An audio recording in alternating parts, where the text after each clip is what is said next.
UP board कक्षा 10 विषय हिंदी काव्य पाठ 2 तुलसीदास के अंतर्गत धनुष भंग के अंतर्गत का सप्तम पद्य प्रस्तुत है। प्रस्तुत पद में लक्ष्मण जी कच्छप शेषनाग व वाराह से यह कह रहे हैं कि श्री राम इस समय शिव धनुष को तोड़ना चाहते हैं, अतः आप सभी लोग पृथ्वी को संभाले रहना। जिस कुंजरहु कमठ अरिकोला धरहु धरन धरि धीर नंडोला राम चाहे शंकर धनु तोरा हो सजग सुन आय सुमोरा चाप समीप राम जब आए नर नारिणन सुर सुकृत मनाए सब कर संशय अरु अज्ञानु मंदप महीपन कर अभिमानु भृगुपति केरी गर्भ गरुआई सुर मुनिवरन केरी कदराई सिय कर सोचु जनक पछतावा रानिन कर दारुण दुख दावा शंभु चाप बड़ी बोहित पाई चढ़े जाए सब संग बनाई राम बाहुबल सिंधु अपारू चाहत पारू नहीं को कड़हारू राम बिलो के लोग सब चित्र लिखे से देखी चितई सी कृपा यतन जानी विकल विशेषी। प्रस्तुत में यह वर्णित है कि जब राम शिव धनुष को तोड़ने के लिए खड़े हुए, तत्पर हुए, तब लक्ष्मण ने पृथ्वी की रक्षा करने के लिए कच्छप शेषनाग वराह से आग्रह किया। जिस कुंजरहु कमठ अहि कोला, जिस कुंजरहु हे दिग्गजों, कमठ हे कच्छप, अहि हे शेषनाग, कोला और हे वाराह, धरहु धरि धीर डोला, आप अत्यंत धैर्यपूर्वक इस पृथ्वी को थामे रहना ताकि यह शिव धनुष का भंग होने पर तनिक भी हिल न सके। राम चाहई शंकर धनु तोड़ा, राम शिव धनुष को तोड़ना चाहते हैं। हो सजग सुन आयस मोरा, मेरी आज्ञा को सुनकर के आप सभी लोग तत्पर हो जाइए, सावधान हो जाइए। चाप समीप राम जब आए, जब रामचंद्र शिव के धनुष के समीप पहुँचे, नर नारिणन सुर स्वीकृत मनाए, तब सभी नर नारियों देवताओं ने अपने अपने पुण्यों से मनोकामना की कि यह धनुष टूट जाए। सब कर संशय और अज्ञानु, और इस धनुष के साथ ही सभी लोगों का संशय, अज्ञान, मंद महीपन कर अभिमानु, और इन मंद बुद्धि राजाओं का अभिमान भी नष्ट हो जाए। भृगुपति केरी गर्भ गरु आई, सुर मुनिवरन केरी कदराई। भृगुपति केरी गर्भ गरुआई, भृगुवंशियों के स्वामी अर्थात परशुराम के अभिमान की गुरुता अर्थात उनका अत्यंत अभिमान। सुर मुनिवरन केरी कदराई, सुरों अर्थात देवताओं और मुनियों की कायरता भी इसी के साथ नष्ट हो जाए। सीकर सोच जनक पछतावा, सीता का सोच अर्थात उनकी चिंता, जनक पछतावा, जनक का पश्चाताप, रानी कर दारुण दुख दावा, रानियों का अत्यंत दुख रूपी यह दावानल, शंभु चाप बड़ बोहित उपाई, यह सब शिव के धनुष रूपी बड़े जहाज को प्राप्त करके चढ़े जाए सब संगु बनाई। सभी तत्व शिव के धनुष रूपी जहाज पर इकट्ठे हो गए हैं, एकत्र हो गए हैं। राम बाहुबल सिंधु पारा, राम के बाहुबल रूपी अपार समुद्र से वे सब पार जाना चाहते हैं। चाहत पारू नहीं को बड़ कड़हारू, वे चाहते हैं कि उनके पास कोई केवट नहीं है जो उनके इस जहाज को पार लगा दे, किनारे पर पहुंचा दे। राम बिलो के लोग सब चित्रलिखित से देख। चित्रलिखित की भाषा। रामचंद्र ने सभी लोगों को देखा कि वे सभी लोग चित्रांकित की भांति, चित्र में निर्मित की भांति अचल भाव से उनको देख रहे हैं। चितई सीय कृपा यतन जानी विकल विशेष। फिर कृपा निधान राम ने सीता को देखा और उनको विशेष रूप से व्याकुल जाना।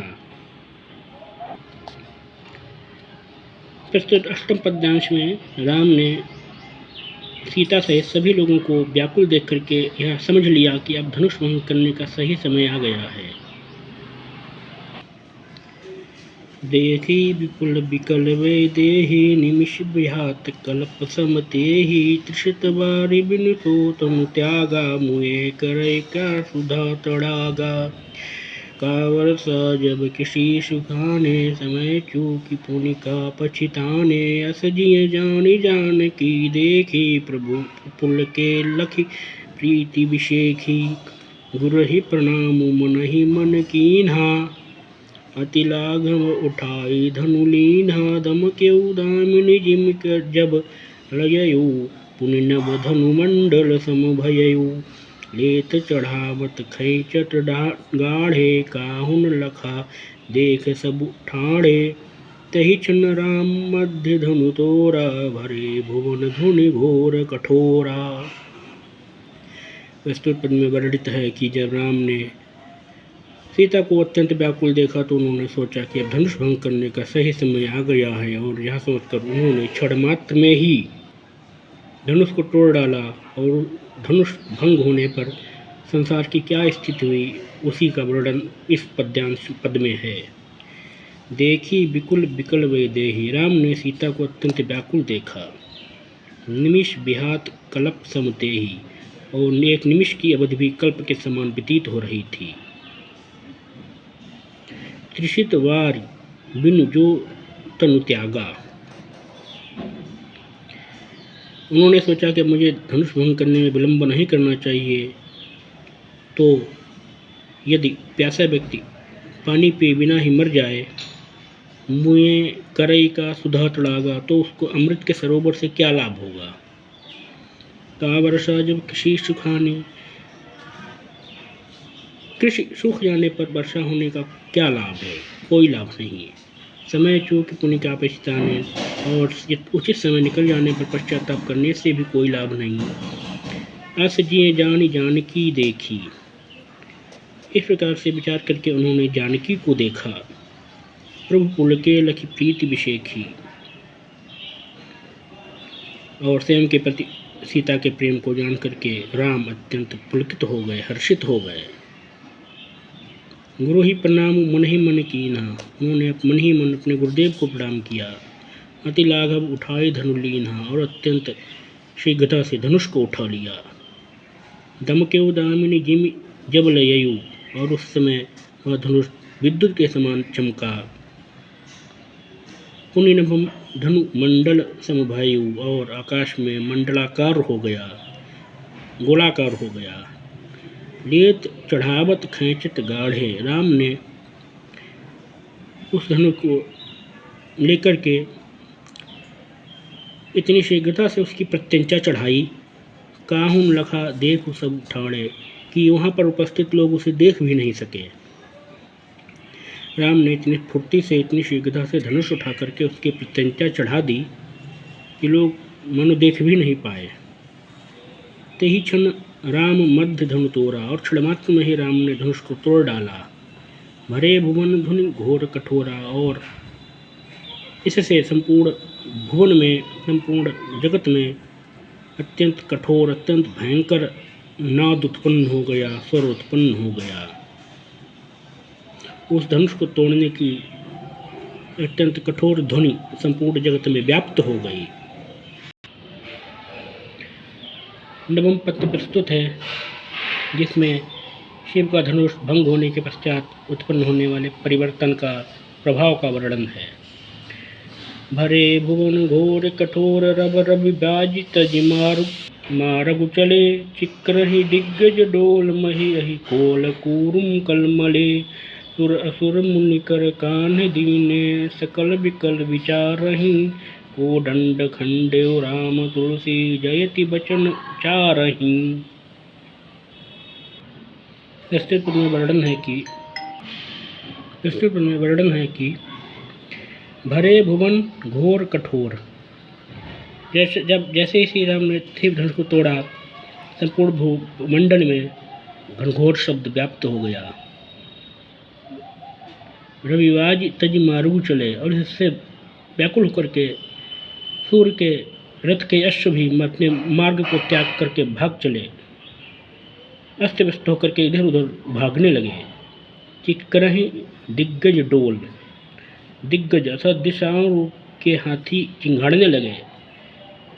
मही अहि कोल कूरुम कलमले, और पृथ्वी कांपने लगी। शेष अहि अर्थात शेषनाग, कोल अर्थात वाराह, और कूर्म अर्थात कूर्म कच्छप कछुआ, कलमले व्याकुल हो गए। सुर असुर मुनि कर कान दीन्हे सकल विकल विचारही, और उस भयंकर ध्वनि के कारण से देवता राक्षस मुनि आदि कानों पर हाथ रख करके व्याकुलता से विचार करने लगे कि अब क्या होने वाला है। कोदंड खंडेव राम तुलसी जयति बचन विचारही। तुलसीदास जी कहते हैं कि जब सबको यह निश्चय हो गया कि श्री राम ने धनुष भंग किया है और उसी का यह भयंकर कोलाहल है, तब वे सभी लोग एक साथ राम की जय जयकार करने लगे।